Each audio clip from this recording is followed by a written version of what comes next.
Hello everyone, in this video I will introduce you to the new alternative to Omegle called Uhmegle. Before we dive in, don't forget to like this video and subscribe to my channel for more helpful tutorials.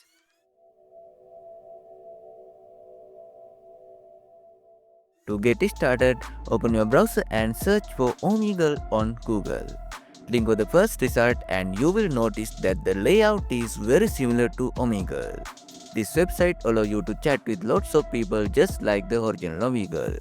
While it does have some ads, don't worry, it's completely free to use. Now, let's begin. I will click on the video chat option to start a conversation. Make sure to read the rules carefully before you begin, then click the start button. After that, select your webcam and microphone.